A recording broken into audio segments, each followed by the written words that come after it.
empezó una mañana de domingo, cuando saqué a pasear a mi perro al parque, que está cerca de mi casa. Era un día soleado y tranquilo, y no había mucha gente por la zona. Mi perro se llama Max, y es un labrador negro muy juguetón y cariñoso. Me gusta llevarlo al parque, porque hay muchos espacios para que corra y se divierta. Estuvimos caminando por el sendero principal, que está rodeado de árboles y arbustos. Max iba olisqueando todo lo que encontraba, y yo lo seguía con la correa. De vez en cuando le lanzaba una pelota para que la persiguiera y me la trajera. Era un momento agradable y relajante, y no me preocupaba nada más. Después de un rato, decidí tomar un atajo por un camino secundario, que era más estrecho y menos transitado. Quería llegar a una zona del parque, donde había un lago y unos bancos para sentarse. Pensé que sería un buen lugar para descansar y disfrutar del paisaje. El camino secundario estaba un poco descuidado, y había hierba alta y maleza por todos lados. También había algunas flores silvestres de colores que le daban un toque de belleza al lugar. Max se mostraba más curioso e inquieto y tiraba de la correa con fuerza. Yo lo dejaba explorar, pero sin soltarlo. Fue entonces cuando lo vi. A unos metros de distancia había algo tirado en el suelo junto a unos arbustos. Al principio pensé que era una bolsa de basura o algún objeto abandonado, pero me acerqué más. Me di cuenta de que era una persona, una mujer. La mujer estaba boca arriba, con los ojos abiertos y la boca entreabierta. Tenía el pelo rubio y largo, y vestía una camiseta blanca y unos pantalones azules. Estaba cubierta de sangre, sobre todo en el pecho y cuello. Tenía varias heridas de arma blanca que habían atravesado su ropa y su piel.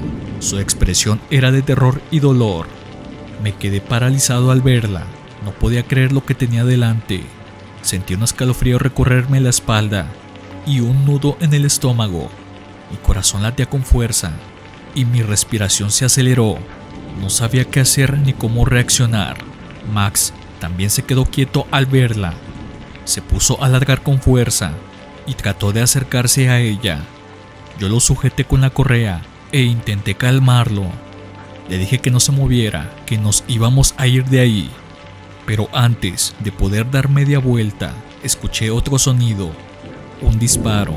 Provenía de detrás de los arbustos, donde estaba la mujer. Sonó fuerte y claro, rompiendo el silencio del lugar. Me sobresalté al oírlo y sentí un pánico indescriptible. No me atreví a mirar hacia allí. Solo pensé en salir corriendo lo más rápido posible. Tiré de Max con la correa y eché a correr por el camino secundario. No miré atrás ni una sola vez. Mientras corría, escuché otro disparo y luego otro más. No sé cuántos fueron en total. Solo sé que no paré de correr hasta que llegué al sendero principal, donde había más gente y más seguridad. Cuando llegué allí, me detuve a tomar aire. Estaba sudando y temblando. Max también estaba agitado y nervioso. Miré a mi alrededor, buscando ayuda. Vi a un policía que patrullaba por el parque. Me acerqué a él con dificultad y le conté lo que había visto. Le dije que había una mujer muerta en el camino secundario y que había oído disparos. El policía me miró con incredulidad al principio, pero luego vio mi estado y se lo tomó en serio. Me dijo que me tranquilizara, que iba a llamar a refuerzos. Sacó su radio y pidió apoyo. Dijo que había un posible homicidio y un suicidio en el parque. Me quedé con él hasta que llegaron más policías y una ambulancia. Me hicieron varias preguntas y me tomaron mis datos. Me dijeron que había sido un caso de violencia de género, que el hombre que había matado a la mujer era su expareja y que luego se había quitado la vida. Me dijeron que era una situación muy trágica y lamentable y que lo sentían mucho. Me ofrecieron llevarme al hospital o a casa, pero yo rechacé. Solo quería estar solo y olvidar lo que había visto. Me fui del parque con Max y me metí en un taxi. Desde ese día no he vuelto a pisar el parque. Tampoco he podido dormir bien ni concentrarme en nada. Cada vez que cierro los ojos Veo la cara de aquella mujer muerta y oigo los disparos.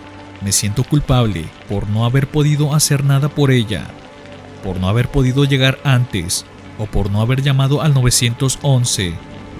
Sé que no es mi culpa, pero no puedo evitarlo. Esa mañana de domingo cambió mi vida para siempre y no sé si algún día podré superarlo. Cuando era niño, vivía cerca de un bosque que los lugareños llamaban el Bosque de los Olvidados. Siempre me habían dicho que no entrara solo en el bosque, pero la curiosidad de un niño es difícil de controlar. Un día, después de la escuela, decidí aventurarme en el bosque para explorar. Al principio, todo parecía normal. Los pájaros cantaban, el viento soplaba suavemente entre los árboles y el sol brillaba a través de las hojas. Sin embargo, a medida que me adentraba más en el bosque, el ambiente comenzó a cambiar. El aire se volvía más frío, los pájaros dejaron de cantar y una densa niebla comenzó a formarse. De repente escuché un crujido detrás de mí. Me giré rápidamente, pero no había nada más allí. Continué caminando, tratando de convencerme a mí mismo de que solo era mi imaginación. Sin embargo, no pude evitar sentir que alguien o algo me estaba observando. A medida que avanzaba, encontré un claro en el bosque, donde había un árbol caído. Decidí sentarme y descansar un rato. Mientras estaba sentado, escuché un susurro suave que parecía provenir del árbol caído. Me acerqué para investigar y escuché claramente una voz que decía: «Ayúdame». Miré alrededor, pero no había nadie a la vista. La voz continuó susurrando, cada vez más desesperada. No sabía qué hacer, así que decidí seguir la voz. Me llevó más adentro del bosque, hasta que llegué a una pequeña cabaña abandonada. La cabaña parecía haber estado allí por años y estaba en mal estado. La voz me guió hasta la puerta y luego se detuvo. Con el corazón latiendo con fuerza, abrí la puerta y entré. Dentro de la cabaña encontré un viejo diario en una mesa cubierta de polvo. Lo abrí y comencé a leer. El diario pertenecía a una mujer que había vivido en la cabaña hace muchos años. Contaba la historia de cómo había sido asesinada por dos hombres que pensaban que por estar sola en esa cabaña tenía una gran fortuna o algo por el estilo, que valiera la pena ser escondido en el bosque. Mientras leía, sentí una presencia detrás de mí. Me giré lentamente y vi una figura oscura parada en la esquina de la habitación. La figura comenzó a moverse hacia mí y salí corriendo de la cabaña. Corrí todo el camino hasta mi casa, sin mirar atrás. Sentía que esa presencia venía atrás de mí. Para mi mala suerte, la noche estaba cayendo como manto sobre el bosque. El sonido de los animales nocturnos se hacía paulatinamente más fuerte, lo que aceleraba más mi corazón. Cuando por fin pude llegar al pueblo, con el poco aliento que me quedaba, le conté a mis padres la experiencia. Me regañaron, pues sabía de antemano que no debía salir solo en el bosque. Pasaron los días y las pesadillas me inundaban. Sentía como si esa anciana estuviera persiguiéndome en mis sueños. Me levantaba a medianoche y podía ver como si en la ventana se asomara su cabeza, su cabello alborotado y sus ojos oscuros me observaban. Quizá era ella o los desvaríos por no superar aquella presencia que me persiguió en el bosque. Puedo terminar esta historia diciendo que a pesar de los años que han pasado desde aquel encuentro, nunca más volví al bosque a solas. Sin duda, nunca podré olvidar a aquella anciana. Siempre he creído en Dios y en el bien y el mal. Desde pequeño sentí una vocación religiosa y quise dedicar mi vida a servir a la iglesia y a ayudar a los demás. Por eso, cuando terminé el seminario, me ordené sacerdote y me asignaron a una parroquia en una ciudad mediana. Durante los primeros años de mi ministerio, me dediqué a celebrar misas, confesar y bautizar, y dar la extrema unción. También me involucré en varias obras sociales y caritativas, y traté de estar cerca de los fieles y de sus necesidades. Me sentía feliz y realizado con mi trabajo y creía que estaba haciendo lo correcto, pero todo cambió cuando me llamaron para ser exorcista. No sé cómo ni por qué me eligieron para ese cargo. Supongo que vieron en mí alguna cualidad o aptitud especial, o quizás fue una simple casualidad.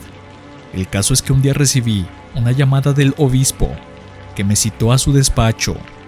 Allí me dijo que había una escasez de exorcistas en la diócesis y que necesitaba que yo me formara para ser uno de ellos. Me quedé sorprendido y confundido al oír eso. No sabía qué decir ni qué pensar. Nunca había presenciado ni participado en un exorcismo, ni tampoco tenía mucha información al respecto. Solo sabía que era un ritual muy antiguo y delicado que se usaba para expulsar a los demonios que poseían a las personas. El obispo me explicó que el exorcismo era una práctica muy seria y peligrosa, que requería de mucha preparación y oración. Me dijo que no era algo que se hiciera a la ligera, sino solo en casos extremos y con autorización eclesiástica. Me dijo que había un aumento de las solicitudes de exorcismo en los últimos tiempos y que había muchos casos falsos o dudosos, pero también algunos reales y graves. Me preguntó si estaba dispuesto a aceptar el cargo y a formarme como un exorcista experimentado. Me dijo que era una decisión muy importante y que podía negarme si no me sentía capaz o seguro. Yo no supe qué responder. Por un lado, sentía miedo e inseguridad ante lo desconocido. Por otro lado, sentía curiosidad e interés por conocer ese aspecto de mi fe y sobre todo, sentía un deber de obediencia y de servicio hacia la iglesia y hacia Dios. Así que acepté. El obispo me presentó al padre Mateo, un sacerdote anciano y sabio, que llevaba más de 30 años siendo exorcista. Era un hombre serio y reservado, pero también amable y comprensivo. Me acogió con cordialidad y se ofreció a enseñarme todo lo que sabía sobre el exorcismo. Durante varios meses me formé con él. Me hizo leer libros y documentos sobre el tema. Me explicó la teología y la psicología del exorcismo. Me mostró los rituales y las oraciones que se usaban. Me enseñó los signos y los síntomas de la posesión demoníaca. Me advirtió de los riesgos y las precauciones que había que tomar en dicho exorcismo. También me llevó con él a algunos exorcismos reales. Fue ahí donde vi cosas que nunca olvidaré. Vi personas sufrir ataques físicos y mentales inexplicables. Vi personas hablar idiomas desconocidos o revelar secretos ocultos. Vi personas mostrar fuerza sobrehumana o resistencia al dolor. Vi personas vomitar objetos extraños o sangre. Vi personas blasfemar contra Dios o insultar al exorcista. Vi personas cambiar de voz o de aspecto. Vi al demonio manifestarse en toda su maldad. Y también vi al padre Mateo luchar contra él con toda su fe. El padre Mateo era un exorcista muy hábil y valiente. Sabía cómo enfrentarse al demonio, cómo interrogarlo, cómo someterlo, cómo expulsarlo. No se dejaba engañar ni intimidar por sus mentiras, ni por sus amenazas. Usaba la autoridad de Cristo y el poder de la cruz para liberar a las personas poseídas. Yo lo admiraba y lo respetaba mucho. Él era mi maestro y mi guía. Me ayudaba y me protegía en cada exorcismo. Me decía qué hacer y qué decir. Me animaba y me corregía. Me enseñaba con paciencia y con rigor. Gracias a él, aprendí a ser exorcista. Y gracias a él, sobreviví a mi peor experiencia. Fue hace unos años cuando me llamaron para este caso urgente. Era una niña de 12 años que se llamaba Lucía. Su madre me contó que había empezado a comportarse de forma extraña desde hacía unas semanas. Decía que tenía pesadillas, que oía voces, que veía cosas que no estaban ahí. Decía que se sentía mal, que le dolía el cuerpo, que no quería comer ni beber. Decía que odiaba a Dios, que quería morir, que había hecho un pacto con el diablo. Su madre estaba muy asustada y preocupada. Había llevado a su hija al médico, al psicólogo, al psiquiatra, pero nadie había podido ayudarla. Había probado con remedios caseros, con amuletos, con brujos, pero nada había funcionado. Había rezado mucho y había pedido ayuda a la iglesia. Yo fui el encargado de atender su caso. Lo primero que hice fue entrevistar a la madre y a la niña para conocer su historia y su situación. Lo seguido que hice fue examinar a la niña para ver si presentaba algún signo de posesión demoníaca. Lo tercero que hice fue pedir permiso al obispo para realizar un exorcismo. El obispo me dio el permiso y me asignó al padre Mateo como asistente. Me dijo que era un caso difícil y delicado y que necesitaba su experiencia y apoyo. Me dijo que confiaba en mí y que rezaría por mí. El día del exorcismo llegó. Fuimos al domicilio de la niña, donde nos esperaban su madre y su abuela. La niña estaba en su habitación, acostada en la cama. Estaba pálida y demacrada, con ojeras y el pelo sucio. Tenía las uñas largas y afiladas, y los dientes manchados de sangre. Tenía marcas de mordiscos y arañazos en los brazos y las piernas. Nos acercamos a ella con cautela. Le hablamos con dulzura y con firmeza. Le dijimos que estábamos ahí para ayudarla, para liberarla del mal que la atormentaba. Le dijimos que no tuviera miedo, que confiara en nosotros. Ella nos miró con odio y desprecio. Nos dijo que no quería nuestra ayuda, que no confiaba en nosotros.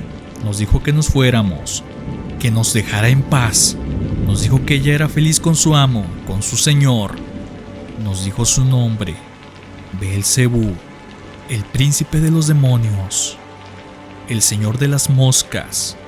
Nos quedamos helados al oír eso. Sabíamos que era uno de los demonios más poderosos y peligrosos que existían. Sabíamos que era un enemigo formidable, que no se rendiría fácilmente. Pero también sabíamos que teníamos una misión que cumplir. Así que empezamos el exorcismo. El padre Mateo tomó la iniciativa y yo lo seguí. Nos pusimos nuestras estolas moradas y nos santiguamos. Tomamos nuestros crucifijos y nuestros frascos de agua bendita. Abrimos nuestros libros de rituales y empezamos a rezar. Invocamos el nombre de Dios Padre, Hijo y Espíritu Santo. Invocamos el nombre de la Virgen María, Madre de Dios. Invocamos el nombre de los santos ángeles y arcángeles. El exorcismo fue una batalla muy dura y larga. El demonio Beelzebú se resistió con todas sus fuerzas y nos atacó de todas las formas posibles. Nos lanzó objetos, nos escupió, nos arañó, nos mordió, nos insultó, nos amenazó, nos tentó, nos reveló nuestros pecados, nuestros miedos, nuestros secretos, nos hizo dudar de nuestra fe, de nuestra vocación, de nuestra salvación. Pero nosotros no nos rendimos, seguimos rezando, bendiciendo, ordenando. Usamos la autoridad de Cristo y el poder de la cruz para someter al demonio. Le recordamos su derrota y su condena. Le exigimos que saliera de la niña y que volviera al infierno. El exorcismo duró varias horas. Hubo momentos en los que pensamos que lo habíamos logrado, pero el demonio volvía a manifestarse con más furia y violencia. Hubo momentos en los que pensamos que no lo íbamos a lograr, pero el padre Mateo nos animaba a seguir adelante. Finalmente, el demonio cedió, dio un grito terrible y salió de la niña en forma de una nube negra y pestilente. La nube se disipó en el aire y se oyó un silencio sepulcral. La niña quedó inconsciente en la cama, pero respiraba con normalidad. Tenía el rostro tranquilo y sereno, y las heridas habían desaparecido. Estaba libre del mal. Nosotros estábamos exhaustos y heridos, pero aliviados y agradecidos. Habíamos salvado a la niña y habíamos vencido al demonio. Nos abrazamos los unos a los otros y dimos gracias a Dios. La madre y la abuela de la niña entraron en la habitación y se acercaron a ella con cuidado. La vieron dormir plácidamente y se echaron a llorar de emoción. Nos dieron las gracias por lo que habíamos hecho y nos pidieron perdón por lo que habíamos sufrido. Le dijimos que no tenía nada que agradecernos ni pedirnos perdón, que solo habíamos cumplido con nuestro deber. Le dijimos que cuidara bien a la niña, que la llevaran al médico para un chequeo, que la apoyaran en su recuperación. Les dijimos que rezaran mucho por ella, que le inculcaran la fe, que la protegieran del mal. Les dijimos que Dios la amaba y que nosotros también. Nos despedimos de ellas con cariño y nos fuimos de la casa. A pesar que ya llevo muchos años siendo exorcista y que ahora que escribo esta carta, el padre Mateo partió ya a el cielo, me queda el recuento de diversas experiencias únicas y peligrosas, pero ninguna como aquella de la niña. En mi ciudad natal hay un lago que siempre ha estado rodeado de misterio y leyendas urbanas. Se dice que hace muchos años una joven se ahogó en el lago y su espíritu ha rondado el área desde entonces. Siempre fui escéptico sobre estas historias, hasta que tuve mi propio encuentro con el espectro del lago. Era una noche de verano y decidí ir a pescar al lago con algunos amigos. Llegamos al lago justo después del atardecer y encontramos un buen lugar para sentarnos y lanzar nuestras líneas. Después de un par de horas, uno de mis amigos sugirió que nos adentráramos en el lago en el bote. Remamos hacia el centro del lago y lanzamos nuestras líneas nuevamente. Todo estaba tranquilo, excepto por el suave chapoteo del agua contra el bote. De repente, uno de mis amigos señaló hacia la orilla y dijo que vio algo moverse entre los árboles. Todos miramos en esa dirección, pero no vimos nada. Unos minutos después, escuchamos un suave lamento que parecía provenir de la dirección que mi amigo había visto el movimiento. El lamento se hizo más fuerte y más angustioso, y luego vimos una figura blanca emergiendo de los árboles y caminando hacia el agua. La figura parecía ser una joven con un vestido blanco, y su cabello colgaba mojado y pesado sobre sus hombros. Caminó hacia el agua y se adentró en el lago, desapareciendo bajo la superficie. Nos quedamos atónitos, sin saber qué hacer. Después de unos momentos, decidimos remar de regreso a la orilla y salir de allí lo más rápido posible. Mientras remábamos hacia la orilla, escuchamos el lamento nuevamente, esta vez más cerca. Aceleramos el ritmo y finalmente llegamos a la orilla. Salimos del bote y corrimos hacia nuestros coches. Mientras nos alejábamos, miré por el retrovisor y vi la figura blanca parada en la orilla del lago, mirándonos mientras nos íbamos. Pero esta vez se había ido aquella bella joven misteriosa, con lamento suave e inquietante. Ahora veía a una anciana, con el cabello oscuro, sucio, como si colgaran ramas o basura de él. Su mirada llena de odio y su boca, apenas perceptible, con los dientes podridos, lanzaba un alarido, como si estuviera lamentando que no hayamos ido rápidamente antes de hacernos daño. Tiempo después, supimos que en ese lago algunas personas sabían que una bruja merodeaba por las tardes y noches en búsqueda de presas para sus depravados rituales. Soy un adolescente brasileño que vive en una casa grande y antigua con mis padres y mi hermana menor. Mi casa tiene 2 pisos y mi habitación está en el segundo. Me gusta mi habitación porque es amplia y cómoda y tiene una ventana que da al jardín.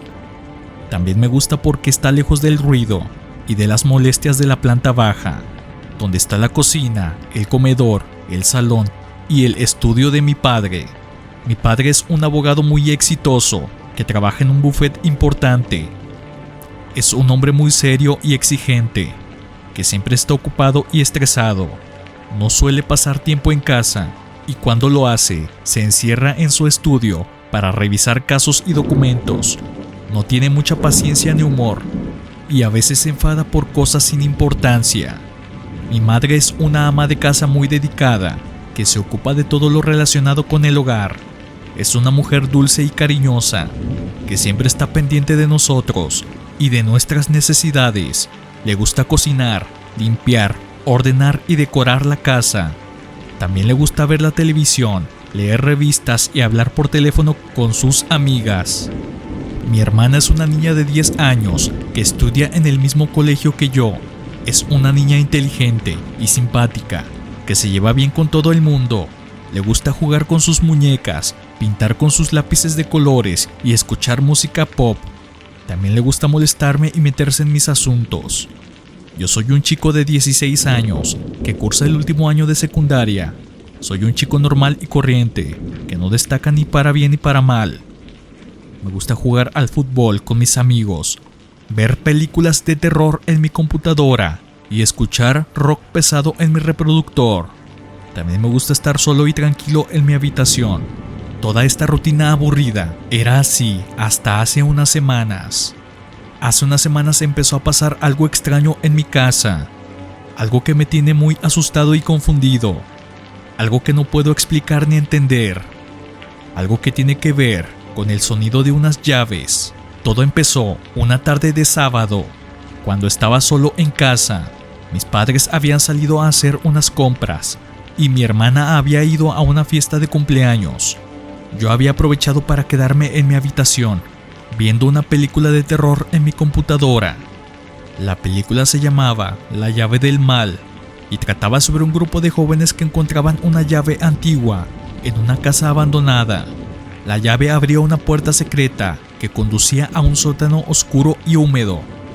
En el sótano había un altar con velas, un libro con símbolos extraños y un espejo roto.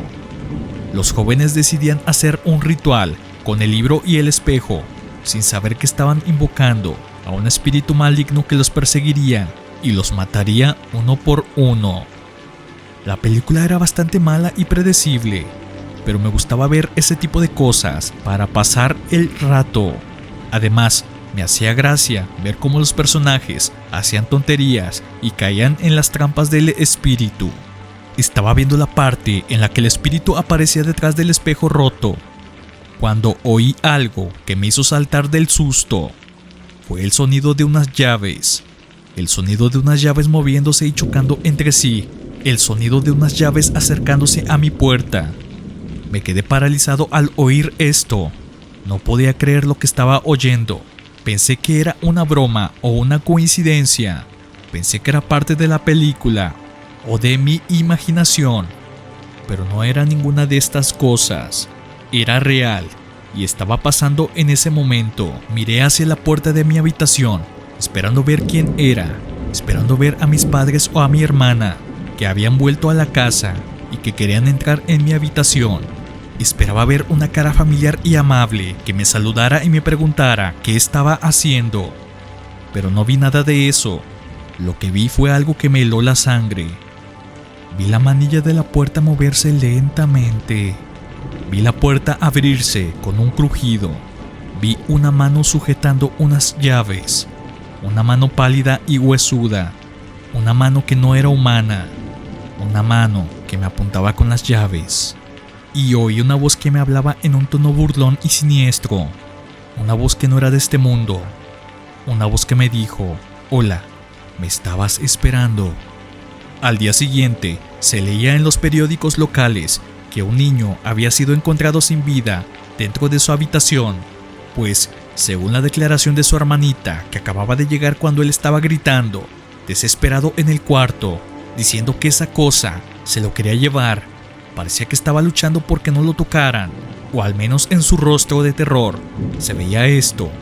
Decía la niña con lágrimas en sus ojos, cuando de pronto pareciera que su delirio ganó, y cuando aparentemente esa cosa lo tocó, cayó al piso con la cara roja, con los ojos abiertos y una expresión de terror y dolor. Hace unos años estaba conduciendo de regreso a casa, después de visitar a unos amigos en otra ciudad. Era tarde en la noche y la carretera estaba prácticamente desierta. Después de un par de horas de conducción, me di cuenta de que un niño estaba parado al lado de la carretera, haciendo señas para que me detuviera. Me pareció extraño que un niño estuviera solo, en medio de la noche, en una carretera desierta, así que decidí detenerme y ver si necesitaba ayuda. Me detuve junto a él y bajé la ventana. El niño parecía tener alrededor de 10 años y estaba visiblemente asustado. Le pregunté si estaba bien y si necesitaba ayuda. Me dijo que estaba perdido y que no sabía cómo volver a su casa. Le ofrecí llevarlo a la estación de policía más cercana. para que pudieran ayudarlo a encontrar a sus padres. El niño subió al coche y se puso el cinturón de seguridad. Mientras conducía hacia la estación de policía, traté de hacerle preguntas para ver si podía recordar algo sobre cómo se había perdido, pero no parecía recordar mucho. Cuando llegamos a la estación de policía, le dije al niño que íbamos a entrar para que pudieran ayudarlo a encontrar a sus padres. Sin embargo, cuando me giré para mirarlo, el asiento trasero estaba vacío. El niño había desaparecido. Confundido y asustado, entré a la estación de policía y les conté lo que había pasado. Buscaron en los alrededores, pero no encontraron ningún rastro del niño. Finalmente decidieron que debía haber sido mi imaginación o que el niño había salido del coche sin que me diera cuenta. Conduje a casa esa noche sintiéndome inquieto y confundido. Nunca supe qué pasó con el niño de la carretera y todavía me pregunto si era un espíritu o si de alguna manera logró escapar de mi coche sin que yo me diera cuenta. Soy una mujer de 25 años que vive sola en un apartamento en el centro de la ciudad. Me gusta mi apartamento porque es pequeño pero acogedor y tiene una buena vista de la calle. También me gusta porque está cerca de mi trabajo y de mis amigos. Pero hay algo que no me gusta de mi apartamento. Hay algo que me da miedo. Hay algo que me hace sentir observada. Es el hombre de la ventana. El hombre de la ventana es un hombre que vive en el edificio de enfrente. No sé su nombre ni su edad, pero sé que es alto y delgado, y que tiene el pelo gris y la barba larga. Siempre viste con un abrigo negro y un sombrero negro, y siempre lleva unas gafas oscuras. El hombre de la ventana siempre está en su ventana. Siempre está mirando hacia mi apartamento. Siempre está mirándome a mí. No sé cuándo empezó a hacerlo, ni por qué lo hace.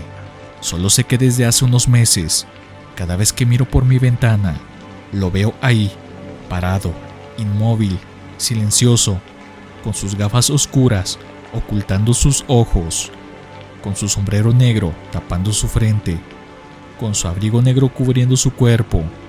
No sé qué quiere de mí, ni sé qué piensa de mí. Solo sé que me incomoda, me intimida, me aterra. He intentado ignorarlo, pero no puedo. He intentado enfrentarlo, pero no puedo. He intentado denunciarlo, pero no puedo. No puedo ignorarlo, porque siempre está ahí. No importa a qué hora del día o de la noche sea, él siempre está en su ventana. No importa si estoy durmiendo o despierta, él siempre está mirando hacia mi apartamento. No importa si estoy sola o acompañada, él siempre está fijando su atención en mí. No puedo enfrentarlo, porque nunca sale de su casa. Nunca lo he visto bajar a la calle, ni entrar o salir de su edificio. Nunca lo he visto hablar con nadie, ni relacionarse con nadie. Nunca lo he visto hacer nada más que estar en su ventana. No puedo denunciarlo porque no tengo pruebas. No tengo fotos ni videos que demuestren lo que hace. No tengo testigos ni vecinos que lo corroboren. No tengo nada que pueda usar contra él. Solo tengo mi palabra y nadie me cree. Nadie me cree cuando les digo que hay un hombre que me espía desde su ventana. Nadie me cree cuando les digo que hay un hombre que me acosa desde su ventana. Nadie me cree cuando les digo que hay un hombre que me amenaza desde su ventana. Todos piensan que estoy loca. Todos piensan que estoy paranoica. Todos piensan que estoy inventando cosas. Pero yo sé la verdad. Yo sé que el hombre de la ventana existe. Yo sé que el hombre de la ventana me odia. Yo sé que el hombre de la ventana me quiere hacer daño. Yo sé que el hombre de la ventana va a actuar pronto. Lo sé, porque anoche pasó algo que me lo confirmó. Anoche pasó algo que me dejó helada. Anoche pasó algo que me hizo temer por mi vida. Anoche vi al hombre de la ventana sonreír. Sonreír con una sonrisa malvada y siniestra. Sonreír con una sonrisa que mostraba sus dientes amarillos y podridos. Sonreír con una sonrisa que decía: pronto serás mía. No sé a ciencia cierta a qué se refiere con estas palabras, que me llegaron hasta los huesos, pero cualquier cosa es mejor que esta habitación, donde llevo 6 meses luchando contra esta enfermedad terminal.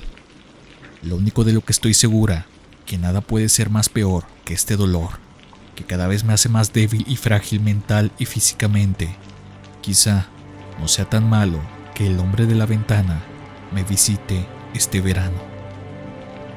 Hace unos años recibí un mensaje de texto de un número desconocido a medianoche. El mensaje decía: ayúdame por favor. Preocupado, respondí preguntando quién era y qué necesitaba. No recibí respuesta.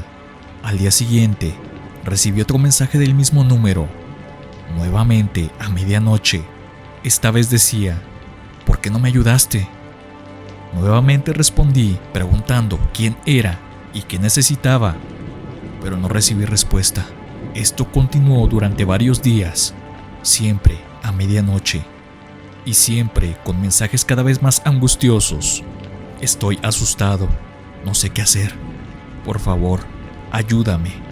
Cada vez respondía preguntando quién era y qué necesitaba, pero nunca recibía respuesta. Finalmente, decidí llamar al número. Sonó varias veces y luego alguien contestó. Era una voz de mujer, temblorosa y asustada. Me dijo que estaba atrapada en una casa y que no sabía dónde estaba. Dijo que había sido secuestrada y que necesitaba ayuda. Le dije que llamaría a la policía y le pedí que se quedara en la línea. Llamé a la policía y les di la información que tenía. Mientras hablaba con ellos, la llamada se cortó. La policía rastreó el número y encontró la ubicación de la casa. Cuando llegaron, encontraron a la mujer atada y amordazada en el sótano. Había sido secuestrada por su expareja, que había estado enviando los mensajes de texto desde su teléfono. Afortunadamente, la mujer fue rescatada y su secuestrador fue arrestado. Aún me estremezco al pensar en lo que podría haberle pasado si no hubiera decidido llamar a este número desconocido. Cuando yo tenía 8 años de edad, mi abuelo murió de un infarto. Fue muy duro para mí, porque él era mi mejor amigo y mi héroe. Siempre jugaba conmigo, me contaba historias, me enseñaba cosas. Era un hombre bueno y sabio, que me quería mucho. El día de su funeral, yo estaba muy triste y llorando sin parar. Mi madre me abrazaba y me consolaba, pero yo no podía dejar de pensar en él. Me sentía solo y vacío, como si me hubieran arrancado una parte de mí. Esa noche tuve un sueño muy extraño. Soñé que estaba en mi habitación y que oía unos golpes en la ventana. Me levanté de la cama y me acerqué a ver qué era. Cuando miré por el cristal, me quedé helado. Era mi abuelo. Estaba ahí, sonriendo y saludando con la mano. Llevaba el mismo traje que le habían puesto para el entierro, pero no parecía muerto ni triste, parecía vivo y feliz. Yo no podía creer lo que veía. Pensé que era una alucinación o una broma. Me froté los ojos y volví a mirar, pero él seguía ahí. Me dijo que no tuviera miedo, que no era un fantasma ni un demonio. Me dijo que era él de verdad, que había venido a despedirse de mí. Me dijo que me quería mucho y que estaba orgulloso de mí. Me dijo que no estuviera triste, que él estaba bien y en paz. Me dijo que algún día nos volveríamos a ver, pero que mientras tanto tenía que seguir viviendo y siendo feliz. Yo no sabía qué decir ni qué hacer. Solo sentía una mezcla de alegría y confusión. Quería abrazarlo y besarlo, pero no podía salir de la habitación. Quería hablarle y preguntarle cosas, pero no podía abrir la boca. Él me dijo que no me preocupara, que él entendía lo que sentía. Me dijo que solo tenía unos minutos para estar conmigo y que tenía algo importante que decirme. Me dijo que al día siguiente iba a pasar algo muy malo y que yo tenía que evitarlo. Me dijo que al día siguiente iba a haber un incendio en mi escuela y que yo tenía que faltar a clase. Yo no entendí nada de lo que me decía. No sabía cómo podía saber esto, ni cómo podía evitarlo. No sabía si debía creerle o no, si era producto de mi imaginación. Él me dijo que confiara en él, que él nunca me mentiría ni me haría daño. Me dijo que era la verdad y que era por mi bien. Me dijo que me lo repetiría al día siguiente por la mañana, antes de irme a la escuela. Yo le pregunté qué señal sería esa. Él me dijo que lo sabría cuando lo viera, y entonces desapareció. Me desperté sobresaltado y miré el reloj. Eran las 7 de la mañana y tenía que irme a la escuela. Me levanté de la cama y me vestí rápidamente.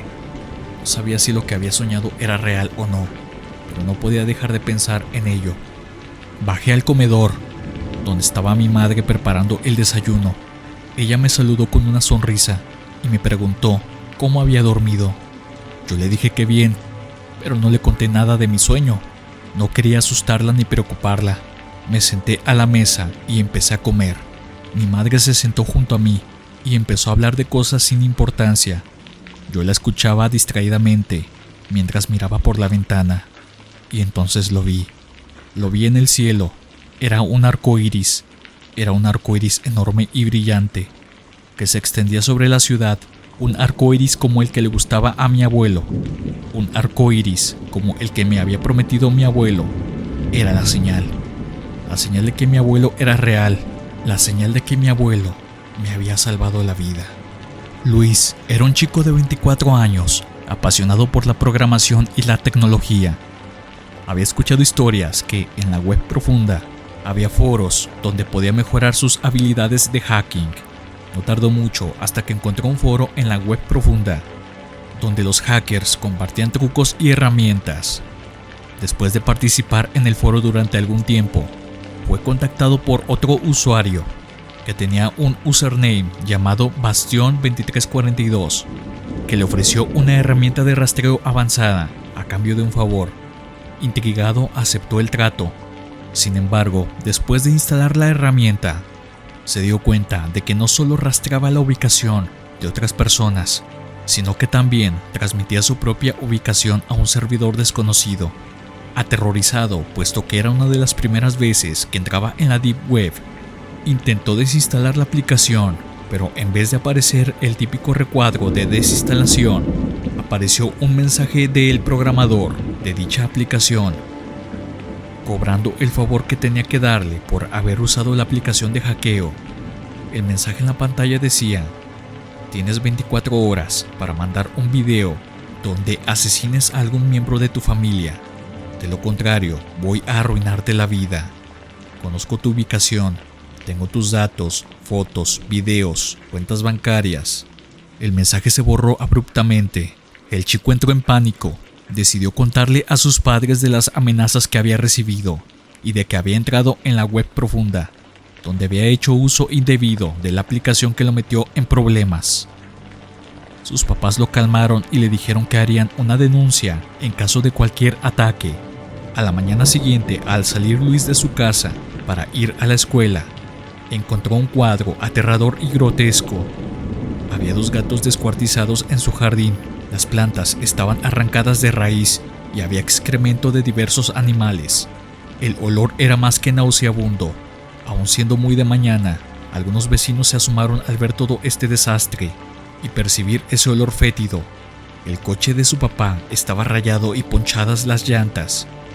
Al momento de estar presenciando dicha escena, le llegó un mensaje a su celular de un retiro de dinero que obviamente él no había hecho de todos sus ahorros, como si el hacker depredador lo estuviera observando y añadiendo más desgracia a su mañana. Luis estaba en shock, solo se frotó las manos en la cara, limpiando las lágrimas de coraje e impotencia que sentía, mientras se recargaba en la pared, donde se dio apenas cuenta que con la sangre de los pobres animales estaba escrito el username Bastión2342. Era una noche fría y lluviosa, y Laura estaba a punto de terminar su turno como conductora de Uber. Había sido un día duro y solo quería llegar a casa y descansar. Pero cuando estaba a punto de apagar la aplicación, recibió una última solicitud de viaje. Era un hombre que estaba en una calle solitaria y que quería ir a un cementerio. Laura dudó un momento, pero pensó que quizá era alguien que quería visitar a un ser querido fallecido. Además, necesitaba el dinero, así que aceptó el viaje. Llegó al lugar indicado y vio a un hombre vestido de negro con una gabardina y un sombrero. Tenía un costal a su lado. El hombre se subió al coche sin decir una sola palabra, solo que notó Laura que este hombre tuvo inconvenientes al subir su costal. Se veía que estaba pesado y era muy grande. El hombre le indicó la dirección del cementerio. Laura notó algo extraño en él, pero no quiso hacer preguntas. Encendió la radio y condujo hacia el destino. Durante el trayecto, el hombre no dijo nada, solo miraba por la ventana con una expresión sombría. Laura intentó romper el hielo y le preguntó si iba a visitar a alguien especial. El hombre se giró hacia ella y le dijo con una voz grave: sí, a mi esposa. Lo siento mucho, dijo Laura compasiva. ¿Hace mucho que murió? Hace unos días, respondió el hombre, pero no pude asistir a su funeral. ¿Por qué no?, preguntó Laura curiosa. Porque yo la maté, dijo el hombre con una sonrisa maliciosa. Laura se quedó paralizada al escuchar esas palabras. No sabía si el hombre estaba bromeando o era un loco peligroso. Trató de mantener la calma y le preguntó: ¿qué dice? ¿Está usted bien? Estoy perfectamente, dijo el hombre, solo que no soportaba verla sufrir más. Ella tenía una enfermedad terminal y me pidió que le quitara la vida. Así que lo hice. Le inyecté una dosis letal de morfina y la vi morir en la cama. Eso es horrible, dijo Laura, horrorizada. ¿Y no la detuvieron? No, nadie lo sabe, dijo el hombre. La enterraron sin hacerle una autopsia. Pero yo no puedo soportar la idea de dejarla ahí, en ese frío agujero. Así que decidí robar su cadáver y darle una sepultura digna en otro lugar. ¿Qué? ¿Está usted loco?, exclamó Laura asustada. ¿Cómo va a hacer eso? Ya lo he hecho, dijo el hombre. Esta noche fui al cementerio con una pala y desenterré su ataúd. Lo abrí y tomé su cuerpo, lo envolví en una sábana y lo metí en este costal que llevo aquí. El hombre señaló el costal que había en el asiento trasero del coche. Laura ahora había entendido por qué este hombre había tenido tanto problema en subir dicho costal. Pero ahora lo vio al hombre con horror. No podía creer lo que estaba oyendo. El hombre era un asesino y un profanador de tumbas, y ella estaba atrapada con él en el coche. Por favor, déjeme salir, rogó Laura. No quiero tener nada que ver con esto. Lo siento, pero no puedo hacer eso, dijo el hombre. Usted es la única persona que sabe mi secreto y no puedo dejarla ir así como así. ¿Qué va a hacerme?, preguntó Laura temblando. No se preocupe, no le haré daño, dijo el hombre. Al contrario, le haré un favor, para garantizar que no dirá nada y que por ende la dejaré tranquila. El hombre sacó un cuchillo del bolsillo y se abalanzó sobre Laura. Laura estaba aterrada gritando. El hecho de saber que había un cadáver en la parte de atrás y que era muy de noche, mientras un hombre con obvio estado de enfermedad mental la iba a matar, la hizo gritar como nunca antes lo había hecho. Pero el hombre no quería terminar con ella. Lo que hizo fue forzarla a sacar la lengua, mientras ponía la punta del cuchillo en su cuello, que poco a poco iba causándole más dolor. Si ésta no accedía a sacar su lengua, Laura lo hizo finalmente, para que este hombre se la cortara sin piedad alguna, dando fin con esto a que ella pudiera dar detalles de este hombre, con palabras. Carlos y Ana eran una pareja feliz que acababan de salir de una cena romántica en el centro de la ciudad. Habían celebrado su aniversario y estaban deseando llegar a su casa para seguir disfrutando de su velada. Decidieron tomar un taxi, ya que era tarde y no había mucho transporte público. Había un taxi que estaba aparcado en la siguiente acera. El hombre salió rápido del taxi y les hizo la señal si necesitaban servicio. Ellos accedieron rápidamente, creyeron que estaban muy de suerte. El taxista era un hombre mayor, con el pelo canoso y la cara arrugada. Les saludó con amabilidad y les preguntó a dónde iban. Carlos le dio la dirección de su casa y el taxista asintió. Durante el trayecto, Carlos y Ana se abrazaron y se besaron, sin prestar mucha atención al camino. El taxista les miraba por el retrovisor con una sonrisa maliciosa. De repente, giró el volante y se desvió por una calle oscura y solitaria. ¿Qué hace?, preguntó Carlos sorprendido. Esta no es la ruta. Tranquilo, amigo, dijo el taxista. Conozco un atajo. Este es un camino seguro y rápido. No me gusta este camino, dijo Ana nerviosa. Vuelva a la ruta principal, por favor.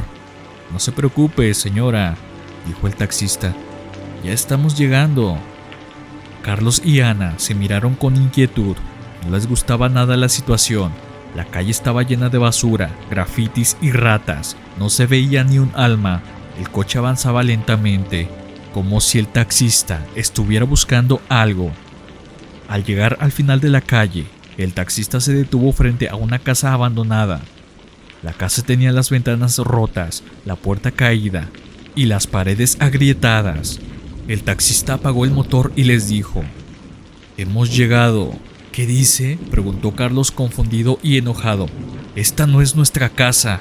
«Sí lo es», dijo el taxista. «Esta es su casa desde hace mucho tiempo». El taxista sacó una foto de su guantera y se la mostró a Carlos y a Ana. En la foto se veía al taxista con una mujer y 2 niños sonriendo frente a la misma casa abandonada. «Ellos eran mi familia», dijo el taxista, «pero murieron cuando un maldito conductor ebrio los arrolló hace ya 3 años. Usted fue a parar a la cárcel, señor Carlos, pero salió por palancas. ¿Ya no lo recuerda? Cuando salió de la cárcel y se burló en mi cara. Usted ya no me recuerda, ¿verdad? Pero yo sí. Lo he estado estudiando constantemente. Sus salidas, sus horarios, dónde trabaja, dónde come, a qué supermercado va. Y hoy es el día de pagar la cuenta, señor Carlos». Carlos y Ana se quedaron paralizados al escuchar esas palabras. No sabían si el taxista estaba loco o si era una broma macabra. Trataron de mantener la calma y le dijeron: «Señor, usted está equivocado. Nosotros no tenemos nada que ver con esto. No conocemos a su familia, ni hemos atropellado a nadie. Déjenos salir, por favor». «No puedo hacer eso», dijo el taxista. «Ustedes son los responsables de mi desgracia y tienen que pagar por ello». El taxista sacó una pistola del bolsillo y les apuntó a la cabeza mientras les decía: «Ya que en este jodido país no existe la justicia, aquí se las presento». Carlos y Ana gritaron y trataron de escapar, pero las puertas del taxi estaban bloqueadas. El taxista disparó y los mató a ambos. Luego salió del taxi, arrastró los cuerpos dentro de la casa abandonada y les prendió fuego. El taxista sabía que iba a ser atrapado por las autoridades, ya que había testigos que vieron subir a este tipo en el taxi cuando los recogió en el restaurante. Ya no tenía en realidad motivos para vivir, así que tomó la pistola, la puso en su cabeza y con un suspiro de alivio, creyendo que ahora se reuniría con su familia para siempre, jaló el gatillo. Gabriel era un joven estudiante de informática que estaba fascinado por la Deep Web. Un día decidió investigar un sitio web que supuestamente vendía muñecas de aspecto humano. El sitio web tenía un pésimo diseño y programación. Aún así, el aspecto de las fotos de las muñecas era muy hiperrealista. Además, se acercaban las fechas de Halloween y quería tener una buena decoración en la entrada de la fiesta que planeaba dar en su casa. Ayudaba mucho que la muñeca era de por sí inquietante. Gabriel decidió comprar una muñeca con la esperanza de que fuera una buena inversión. La muñeca llegó a casa de Gabriel a los 4 días, en un paquete pequeño y sellado. Gabriel estaba algo decepcionado, pues en foto parecían más grandes. Además, el aspecto de esa muñeca que llegó no era nada parecida a la de la foto. Aún así, terminó por desenvolverla en el paquete con cuidado y sacó la muñeca. La muñeca era hermosa, con el pelo largo y negro y los ojos grandes y azules. Aún así, el aspecto de la muñeca era algo inquietante y tenía una textura algo rugosa, un ligero olor a moho y un material del que estaba compuesta la piel, que, literalmente, le daban el toque realista que buscaba para la próxima fiesta que quería dar. Gabriel se sintió atraído por la muñeca y decidió llamarla Lucy. Al día siguiente, Gabriel decidió que sería buena idea ir a comprar maquillaje para darle un aspecto más siniestro a la muñeca, así que la guardó en un cajón que venía añadido a los pies de su cama. Pasaron 2 días y Gabriel en esas 2 noches se la pasó pensando el tipo de colores y diseño que le haría al aspecto de la muñeca para dar la mejor impresión en la fiesta. Mientras pensaba, empezaba a notar un olor algo raro y ligeramente nauseabundo. Cerró la ventana de su cuarto, ya que esa noche los vecinos sacaban la basura. Se recostó en su cama con la mente dando vueltas hasta que se quedó completamente dormido. En la siguiente noche, Gabriel comenzó a sentir que la sábana con la que estaba tapado se movía. Sintió inquietud, pues pensó que podría ser una cucaracha o una araña subiendo lentamente por la sábana para picarlo. Rápidamente se destapó y saltó de la cama, nervioso por su fobia a las arañas. Se deslizó hacia la pared, buscando nerviosamente el interruptor de la luz con las manos, solo para que al encender la luz, como balde de agua fría, quedara pasmado y tan lleno de horror por no captar rápidamente lo que sucedía, que le dio un ataque de pánico. Más que una simple araña o una cucaracha, era una hilera de gusanos que caían de la cama intentando subir por la sábana. Venían del cajón de la cama. Al abrir el cajón quedó en shock. La muñeca que había comprado estaba en avanzado estado de descomposición. La piel, manos, cara estaban hinchadas. Los gusanos salían por montones del cajón y un olor que lo hizo alejarse y vomitar.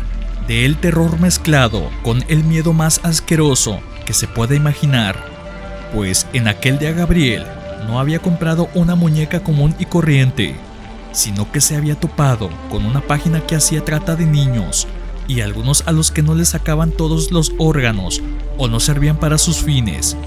Las vendían en esta página.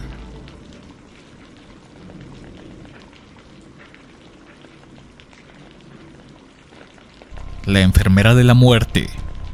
No tiene remordimientos, no hay atenuantes, dice el juez que llevó el caso de la enfermera que mató a 7 recién nacidos en un hospital. Solo 3 mujeres han recibido una pena tan dura en el Reino Unido. Lucy Ledby era una enfermera de 33 años de edad que trabajaba en la unidad neonatal del Hospital Counties en Inglaterra, donde se encargaba de cuidar a los bebés más enfermos y vulnerables. Entre 2015 y 2016, Ledby asesinó a 7 bebés e intentó matar a otros 6.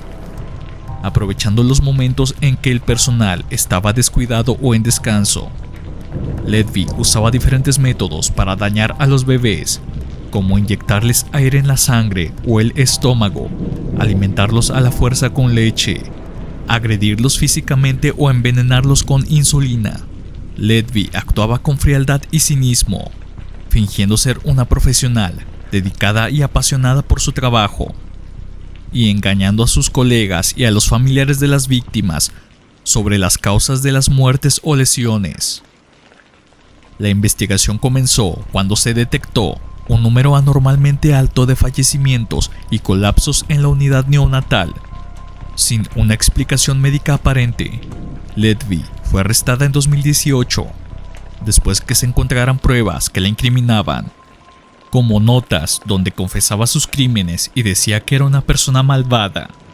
Ledby fue declarada culpable de asesinato e intento de asesinato en este año 2023 y condenada a cadena perpetua sin posibilidad de libertad condicional.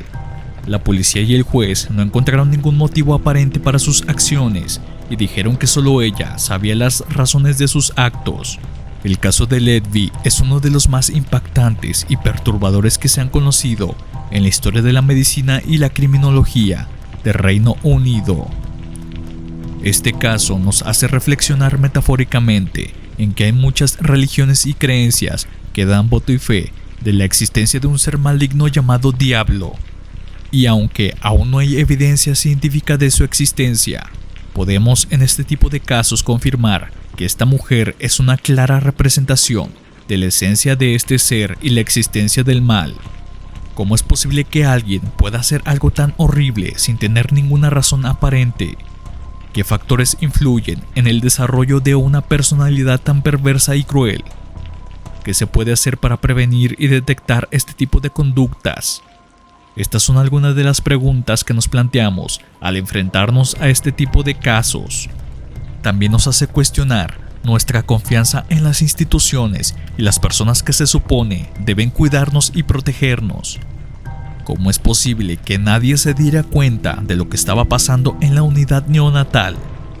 ¿Qué fallas hubo en el sistema de seguridad y control? ¿Qué responsabilidad tienen los colegas y los superiores de Ledby? Sin duda, no nos resta más que estar al tanto de las inconsistencias que pueda haber en casos similares para cuidarnos y cuidar a los más vulnerables de monstruos perversos que, lamentablemente, siguen afuera haciendo de las suyas. Hemos llegado al final de esta recopilación. Dime en la caja de comentarios cuál de todas estas historias te ha gustado más. Además, me encantaría saber qué te parece este tipo de formato.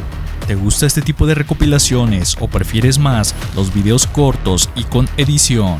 Estaré encantado de leerte en la caja de comentarios. Además, recuerda que ya tenemos un correo donde estamos haciendo una recopilación de la audiencia.